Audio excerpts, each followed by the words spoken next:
بسم اللہ الرحمن الرحیم۔ لاکھوں کروڑوں درود و سلام محمد مصطفیٰ صلی اللہ علیہ وسلم اور آل محمد پر۔ میں ہوں عمر دراز گوندل۔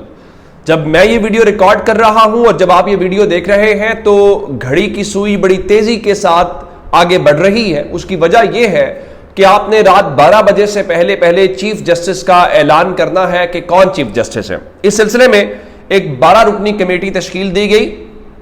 اور 12 رکنی کمیٹی کا جو پہلا اجلاس ہے وہ آج شام سے پہلے 4 بجے ہوا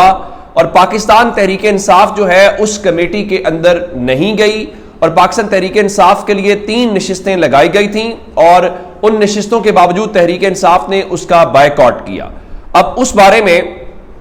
چونکہ 12 ارکان ہیں تو بتایا گیا ہے جی 12 میں سے جو 8 ارکان ہیں وہ 2/3 اکثریت سمجھے جائیں گے اور آج مجموعی طور پہ 9 ارکان نے اس اجلاس کو اٹینڈ کیا ہے، تو 8 اراکین کا جو فیصلہ ہے وہ 2/3 اکثریت ہوگا۔ اب سوال یہ پیدا ہوتا ہے کہ آج رجسٹرار آفس نے 3 نام بھیجے تھے اور 3 ناموں کے حوالے سے کیا کچھ ہوا، کیونکہ اس میں ایک بڑی دلچسپ بات یہ ہے کہ یہ نہیں ہو سکتا کہ مثال کے طور کے اوپر نمبر 3 پہ موجود جو جسٹس یا آفریدی ہیں اگر وہ انکار کریں تو آپ اس کے اگلے چیف جسٹس امین الدین خان کے اوپر چلے جائیں۔ اس کا مطلب بڑا سیدھا سادہ ہے کہ اگر 3 ججز انکار کریں گے تو باقی 2 کو کنسیڈر کیا جائے گا، 2 انکار کریں گے تو 1 کو کنسیڈر کیا جائے گا، وہ بھی انکار کر دے تو پھر اس کے بعد آگے تو ان تینوں میں سے ہی آپ کو کسی کو لگانا ہے۔ تو کیا فیصلہ ہوا، کس کے نام کا قرعہ فعال نکلا؟ اب میں آپ کو بتانا یہ چاہتا ہوں کہ تحریک انصاف اس میں شامل نہیں ہوئی، تو ظاہر ہے آپ اناؤنسمنٹ کر دیں گے یا کسی نے کہا کہ فیصلہ تو آلریڈی ہو چکا ہے،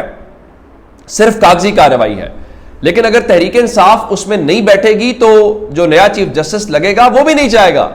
کہ وہ پہلے دن ہی متنازع ہو جائے اور اس کے اوپر یہ ٹیگ لگ جائے کہ وہ حکومت کا کینڈیڈیٹ ہے اور وہ حکومت کی مرضی اور منشا کے ساتھ آیا ہے، اور اس وقت جب اتنی پولرائزیشن ہو رہی ہے۔ اب خبر یہ ہے کہ اس اجلاس کو فی الحال ایڈجرن کر دیا گیا ہے، اور ایڈجرن اس لیے کیا گیا ہے کہ ایک نئی کمیٹی بنا دی گئی ہے 4 افراد پہ مشتمل، اور پہلے کامران مرتضیٰ صاحب جو ہیں انہوں نے تحریک انصاف سے رابطہ کیا،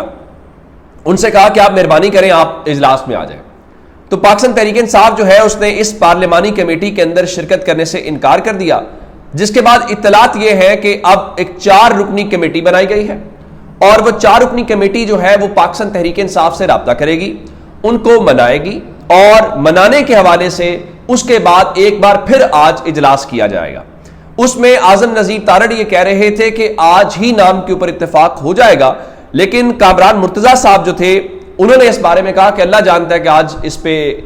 ہو پاتا ہے کہ نہیں ہو پاتا، لیکن اگر آپ نے آج اس کے اوپر کوئی اتفاق رائے قائم نہ کیا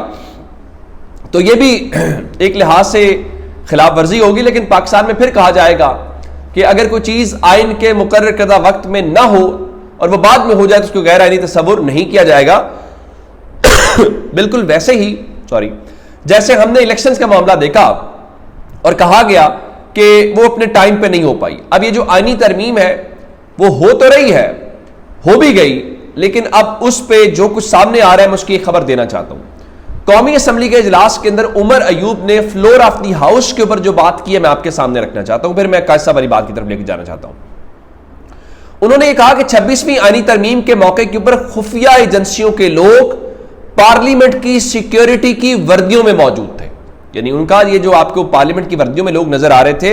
یہ پارلیمنٹ کی سیکیورٹی نہیں بلکہ خفیہ ایجنسیوں کے لوگ تھے، اور ان کے مطابق ایجنسیوں کے لوگ ہمارے منحرف ارکان کو ایوان میں لے کر آئے اور ان کا کہ اسپیکر صاحب یہ بتائیں یہ لوگ کون تھے، اور عمر ایوب نے ان نامعلوم اہلکاروں کی مبینہ طور پہ جن کو وہ نامعلوم کہہ رہے ہیں ان کی تصاویر بھی ایوان کے اندر لہرائی ہیں کہ یہ جو ارکان ہیں یہ وہاں کے نہیں ہیں بلکہ یہ خفیہ ایجنسیوں کے لوگ ہیں۔ اب میں بتانا یہ چاہ رہا ہوں کہ اس آئینی ترمیم کے بعد کے نتائج ہیں، تو کمیٹی ابھی تک کوئی فیصلہ نہیں کر پائی، کہا یہی جا رہا ہے کہ جی یا آفریدی صاحب گورنمنٹ کے بڑے فیورٹ ہیں، لیکن اطلاعات یہ ہے میں آپ کو خبر دے دیتا ہوں کہ جسٹس منصور اتنے کمزور نہیں ہیں۔ بس میں ابھی فی الحال آپ کو اتنا ہی کہنا چاہتا ہوں۔ اب آتے ہیں اگلی بات کی طرف۔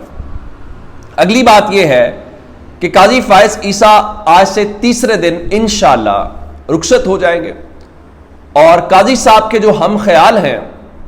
انہوں نے پہلے ایک فیصلہ دیا مخصوص سیٹوں پہ اختلافی، اور اس میں یہ کہا کہ سپریم کورٹ کے فیصلے کو نہ مانا جائے۔ یہ دنیا کے کسی ملک میں نہیں ہوتا، صرف پاکستان میں ہوا کہ سپریم کورٹ کے ججز کہہ رہے ہیں کہ سپریم کورٹ کا فیصلہ نہ مانا جائے۔ کون کون تھے؟ جسٹس امین الدین خان، جن کے حوالے سے کہا جا رہا ہے کہ وہ آئینی بینچ کے سربراہ لگائے جا سکتے ہیں، اور نمبر 2 نعیم اختر افغان۔ آج قاضی صاحب نے اپنا اختلافی نوٹ جاری کیا 14 صفحات کے اوپر مشتمل، اور قاضی صاحب پھر باز نہیں آئے، گو کہ مندوخیل صاحب نے بھی اختلافی نوٹ جاری کیا ہے۔ قاضی صاحب نے کیا فرمایا، میں ان کا فیصلہ آپ کے سامنے اس کے چیدہ نکات جو ہے آپ کے سامنے رکھنا چاہتا ہوں۔ انہوں نے کہا جی جسٹس منصور علی شاہ کے تحریر کردہ اکثریتی فیصلے میں آئینی خلاف ورزیوں اور کوتاہیوں کی نشاندہی میرا فرض ہے۔ توقع ہے کہ اکثریتی ججز اپنی غلطیوں پر غور کر کے انہیں درست کریں گے۔ ٹھیک ہو گیا۔ مزید لکھا کہ 8 ججز کا 12 جولائی کا مختصر اور 23 ستمبر کا تفصیلی فیصلہ غلطیوں سے بھرپور ہے۔ 8 اکثریتی ججز کی 14 ستمبر اور 18 اکتوبر کی وضاحتوں میں بھی آئینی غلطیاں ہیں۔ مزید لکھا کہ 8 ججز نے اپنی الگ ورچوئل عدالت قائم کی۔ یہاں تک بات ان کا کلیجہ ٹھنڈا نہیں ہوا ورچوئل عدالت قرار دینے کے حوالے سے۔ مزید یہ لکھا کہ 8 اکثریتی ججز کے فیصلے کی کوئی قانونی حیثیت نہیں۔ 8 ججز نے مخصوص نشستوں سے متعلق اپیلیں نمٹائی ہی نہیں۔ جب اپیلیں نمٹائی نہیں گئی تو کیس زیر التوا سمجھا جائے گا۔ حتمی فیصلہ نہیں ہوا، اس لیے اکثریتی فیصلے پر عمل درآمد نہ کرنے سے توہین عدالت نہیں لگے گی۔ قاضی صاحب، ان سے یہ پوچھا جائے اگر پاکستان کے اندر سپریم کورٹ فل کورٹ بیٹھ کے بھی فیصلہ کرے اور وہ بھی حتمی فیصلہ نہیں ہے، اور اس کے اوپر بھی آپ کہہ رہے ہیں کہ اگر آپ عمل درآمد نہیں کریں گے تو توہین عدالت نہیں لگے گی، تو پھر سپریم کورٹ کو تالا لگا دیں۔ پھر کس بات کی آپ قوم کے خزانے سے تنخواہیں لیتے ہیں؟ آپ اگر الیکشن کمیشن کو بچانا چاہتے ہیں، ان پہ توہین عدالت نہیں لگانا چاہتے، تو پھر تو حضور آپ یہ کہہ رہے ہیں کہ اس پہ عمل درآمد بائنڈنگ نہیں ہے اور حتمی اپیلیں ہی ابھی فیصلہ نہیں ہوا، تو پھر تو پاکستان کے اندر کوئی فیصلے والی بات ہی نہیں ہے۔ اور پھر فرمانے لگے کہ میں نے اس فیصلے کی جو ہے وہ نظر ثانی درخواست لگانے کی کوشش کی، لیکن منصور علی شاہ صاحب اور منیب اختر صاحب نے اس اختلاف کیا۔ تو بھائی آپ کے ہم خیال امین الدین خان کے ساتھ بھی تو آپ کی کمیٹی بنی ہوئی ہے، اس کے بعد آپ نے کیوں نہیں لگائی نظر ثانی کی درخواست؟ بتائیں نا۔ تو یہ تاریخ میں پہلی بار ہوگا کہ کوئی چیف جسٹس سپریم کورٹ کے فل کورٹ کے فیصلے کو نہ ماننے کی ترغیب دے رہا ہے، اور اس سے اندازہ لگائیے کہ قاضی صاحب اور ان کے ہم خیالوں نے پاکستان کی سپریم کورٹ کو کیسے تباہ و برباد کیا۔ اب مزید کہا، انہوں نے اس فیصلے میں یہ تسلیم کیا ہے، میں پڑھ دیتا ہوں کہ لکھا کہ the act of ROs and the ECP declaring PTI winning candidates as independent return candidates amounts to depriving them from their constitutional rights of forming a parliamentary party of PTI۔ یعنی وہ مان رہے ہیں کہ الیکشن کمیشن نے پاکستان تحریک انصاف کے جو ارکان ہیں ان کو آزاد ڈکلیئر کر کے غلط قرار دیا، لیکن سیٹیں پھر بھی تحریک انصاف کو نہیں دینی، اور اگر کوئی تحریک انصاف کو سیٹیں نہ دے تو اس پہ توہین عدالت بھی نہیں لگے گی۔ یہ ہے اس وقت قاضی صاحب کا احوال، وہ جاتے جاتے بھی باز نہیں آئے۔ اگلی بات سنیے، کل حامد میر کے پروگرام کے اندر فیصل وابڈا کے حوالے سے سوال ہوا، وہ جو باپ کی باتیں کر رہے تھے، تو آج انہوں نے خواجہ آصف کو ٹویٹ کر کے لکھا کہ خواجہ آصف صاحب، میرے باپ تک آنے سے پہلے مجھے بتائیں کہ میں آپ کے کون سے باپ کو مانوں